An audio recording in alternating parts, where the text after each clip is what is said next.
Hello all, welcome back. Now in this session, we will see the slides, cross-check with the slides with whether we have covered everything. And in the previous sessions, we have seen the functions, how we will be using the functions in the Linux shell scripting. So let me open the presentation so that we'll cross-check. Okay, yeah. Now unit 7 functions. So functions, subroutines, both implies generally same. Subroutine means it will not return anything. Function will return some value from the function. So function you can treat as a subroutine as also function. If it returns, then it is function generally, and to be precisely. Otherwise, it is like no equivalent to subroutine. By functions, we have seen modularity and then the main reusability. So if you are changing in one place, no need to change in different places. And you have built-in functions, user-defined functions. So built-in functions, whatever the print, printf and echo, whatever, and then read. So function definition, function call, function invocation, both are same. Function caller invocation. You have function definition, function caller invocation, function declaration. Generally in programming language like C, you have, but here in shell scripting doesn't need that. So you can pass the arguments to the function. You can return output from the function, local global variables, and including code from other scripts, which we have seen. Okay, so this is whatever the outline for this particular function topic. So how you will do this, how you will define the function we have seen, how you pass these values we have seen, and whenever inside the function, this is treated as $1, this is treated as $2. And of course, this is $0 actually, which is nothing but a name of the function. This is equivalent to command line arguments, which we'll see in the next session, next chapter actually, or unit, whatever.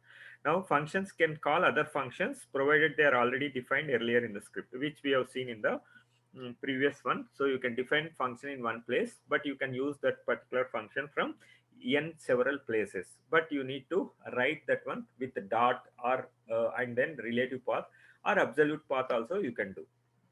And if you want to know absolute relative path, you can refer to Linux basics videos. Function defined in one script can also be called from other functions. Function definition could be in some same or different location. So we have seen in different location, you can have in the same location also. Okay, either way you can do. So why functions, we have seen reusability and modularity with the sample we have seen, and built-in functions, user-defined functions we have seen, and based on input output are optional. Based on that you have the combinations, and in all combinations we have seen a sample code.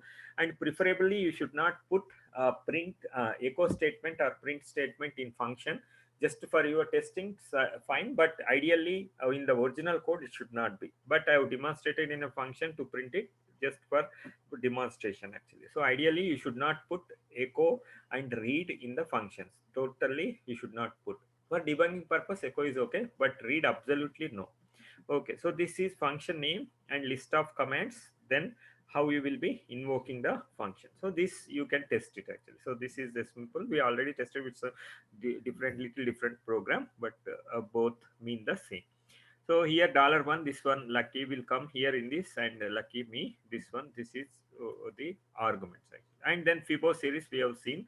So you will pass the count, and then as per the count it will print this one. So ideally it should not print. So what you can enhance this is previous topic of arrays and then Fibo series. So in this arrays you can fill that particular Fibo series, and you can return that particular thing with name reference, local minus n or declare minus n, name reference you can return, and here that particular one you can print actually. So here you can pass another variable, okay, my Fibo series, something like that, my series or my fifth series, and then echo dollar like color, whatever the flower braces and all, it will print the that particular array actually. So you can enhance this one, instead of echoing this you can pass the array, and then you can print the values actually. You can return that array into the main, and you can print the values. So here the function no input no output, you are no input and output actually. So you generated the random number. Here it will only handle up to 0 to 255, because the dollar question mark will have only limit 1 byte, so it can only handle 0 to 255. So if you have more than that, what you need to do, either two ways you can do that evaluate function, that is one way, or you can make this one as a like declare and then minus n name reference or local minus n, either way you can do, and based on that you can print that one. So in the, please remember that in the function you need to have all the variables local actually. So but if you want to have the hold on that this particular, let us assume I passed something from the main to the function and it filled something and I want it back actually, then you can use the minus n option, name reference, so which we have seen in the previous video with a sample example. So functions part 1 you can see there. So that is a sample one we have shown you there. Okay, so this is how we will be doing, either evaluate or with name reference. So here same thing, echo sum, you are having a function input and output. This is the sample, so you are reading from input from user and you are doing a sum. So here it is okay 23, and because like here directly you are doing, you are taking from user. If you pass n1 n2, if it sum crosses more than 255, you have the same issue, then you can enhance that one with that value. So some numbers generic method we have seen how you will do this particular one in a generic method. And yeah, so if you want you can also pass, we already also seen that one, you can pass the name reference this particular value result actually, and then you process this and then that particular value you'll get it actually. Okay, so normal variable it will work, but for arrays kind of thing you need to use the name reference actually. Okay, so now this is same, this is evaluate function like this, 25 25,000, 5,000 will become 30,000, which is more than 255. So you need to use evaluate. So either other way also you can use declare like minus n, like that you can use. So this is the like let us assume invoking the function. This is like you are invoking your function.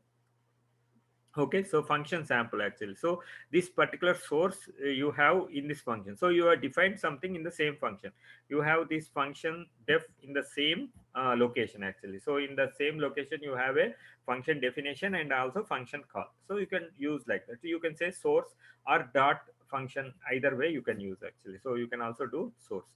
Okay, you can also say dot slash also, so that it will take from the current directory.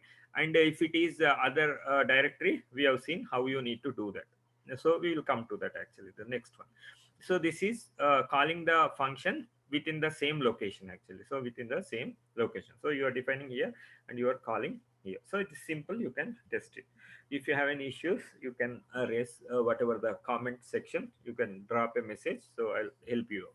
So here the global value Unix, the same which we have tried, but you have multiple echoes here in our sample program. Maybe name of the function may be different like that. So in the main local variable is Unix. Local variable is nothing actually here because you are not defined anything. So I said colon, so that nothing will be printed here because you are not defined anything. And global value Unix will be printed. And after that local value, if you see this one local variable, again nothing actually, nothing will be printed, and global value will be changed actually. So global value will get changed to Unix OS instead of null actually. Now I use my Linux, I have defined. So either way you can do. So this is only visible within the function, and whenever you are passing this one, this can be modified here, but that is not the better way actually, that is not the proper way you will do. So if you want something from this function, just pass it and reuse that one, that is not the proper way. Why not proper way? Because someone want to use the same function, then it will not be like, no, he don't like that, or he want to make it as a local, then your thing will not work actually. So that's the reason you should not do that. You should return with name reference or with evaluate function. So either way you can do. So executing other programs, you can use absolute path, relative path, and path environment variable also you can set, so that it will not complain about that particular code. And it is you can also give that one in a environment variable like this date, which we have seen. Of course the date is not there in the user bin. Okay, it will not be there in the user bin, I suppose actually. So which date? Bin date actually. So they, in that case you need to just modify this, user will not be there, just bin date will be there actually. So this one should be bin date.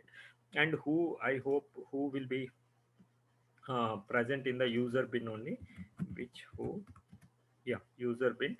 And yeah, and wc word count also, hopefully it should be user bin only. Yes, correct. So this like this you will be doing actually. So redirect the output to file and you can process that later. Okay, now we will see this is the things. If you want to execute other programs, this is like no rules or understanding, whatever way you can like no assume that. So you need to use absolute path or relative path or path variable like that, and you can keep the output. You can put this output in a variable, and if you want you can redirect that one, and from there also you can call. So you can do multiple things, you can experiment with that. Now if you want to include code from other scripts, you this is the way you will do, which we have seen in the previous video, how you will define that. Dot my common code dot sh, this you are not calling, you are just included this particular common code actually. So you are included but you are not called. So if you have to call, you need to do like this. So this is I've included the code, now I am calling the code actually. So this is my common code. So if I say my in the same whatever in the same in the current directory I've created another directory common code, and we have seen this. So if you want to test, you can just say test commands. Of course you need to do a change mode in the test commands, ch mode you need to do, then it will work. Okay, so this is how you will be including the common code. Even we have seen some numbers also copying that one into this particular folder. So this is how we will do the common code. Okay, so with this we finish the functions topic, and we'll see the next topic in the next topic or next chapter in the next session actually. Okay, then happy learning. So if you have anything, you can post your comments or whatever observations. Okay, then see you in the next video. Bye for now.